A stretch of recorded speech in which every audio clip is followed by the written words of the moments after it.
When television history was being made, something very real was falling apart behind the scenes. What looked like perfect chemistry on screen was actually powered by tension, resentment, and a feud so deep it never healed. Long after the laughter faded, the bitterness remained. From the outside, All in the Family looked like television magic happening in real time. Carol O'Connor and Rob Reiner stood at the center of a cultural phenomenon, delivering scenes that sparked debate across America. But behind the studio lights, far from the laugh track and applause, their relationship was quietly unraveling. What viewers saw as sharp comedic contrast was fueled by clashing beliefs, wounded pride, and a personal divide that nearly tore the set apart.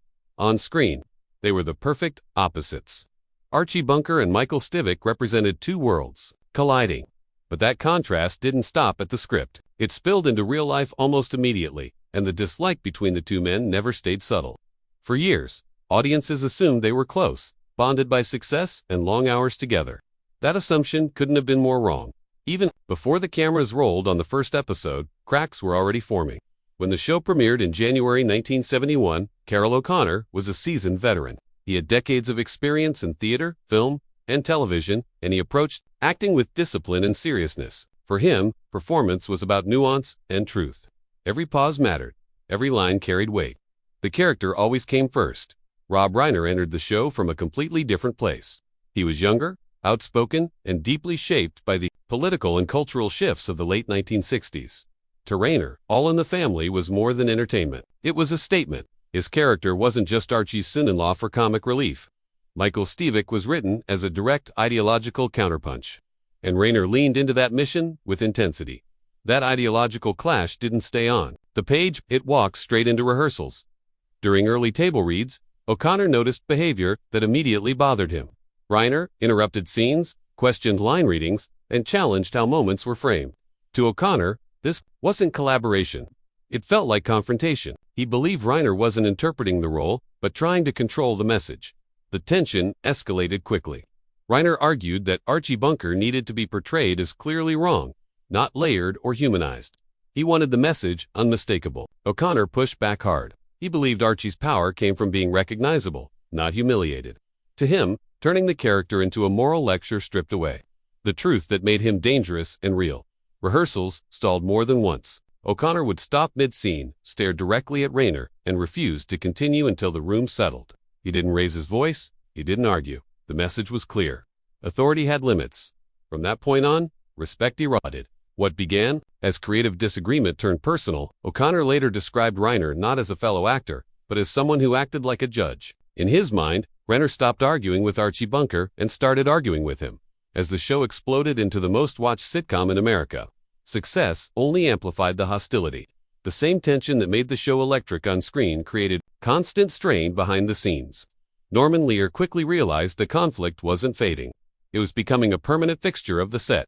Gene Stapleton later acknowledged how uncomfortable things became. The tension was controlled but constant. When Reiner spoke off script or challenged a scene, O'Connor would lean back, fold his arms, and deliberately break eye contact. It was a silent shutdown, visible to everyone in the room. Reiner didn't back down. He continued pushing, insisting. Archie's bigotry was being softened too much. O'Connor believed Reiner was stripping away the character's humanity. During one especially tense rehearsal, O'Connor stopped the scene entirely and said nothing. The silence stretched. No one moved. That moment forced Lear to step in and reassert control. To O'Connor, the pressure felt personal. While Reiner believed he was providing moral clarity, O'Connor experienced it as judgment. He later said Reiner always believed he was smarter than everyone else. In his eyes, that wasn't confidence. It was disrespect. Critics praised Michael Stivic as the voice of reason. O'Connor read those reviews. He felt the cost was Archie Bunker being reduced to a symbol instead of a person. Years later, he finally summed it up bluntly, saying he had worked with many people he couldn't stand, but Rob Reiner topped them all. The irony is that the show became legendary precisely because the conflict was real. The anger carried weight because it wasn't manufactured. Two men walked onto the same set every day, knowing they despised each other. When All in the Family ended in 1979, the hostility didn't fade. It simply lost its audience.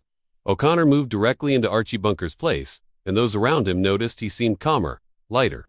But whenever Reiner's name surfaced, his tone hardened instantly. Their paths never crossed again. O'Connor reinvented himself with In the Heat of the Night. Reiner became a respected director, building a powerful career behind the camera. There were no re-engines, no reconciliations. O'Connor never softened his stance.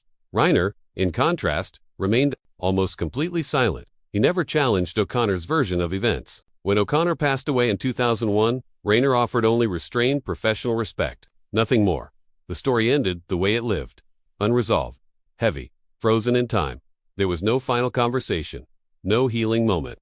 Just silence. And that silence still lingers every time All in the Family is replayed, reminding us that some conflicts don't fade, don't transform, and don't find closure. They simply remain long after the laughter's gone.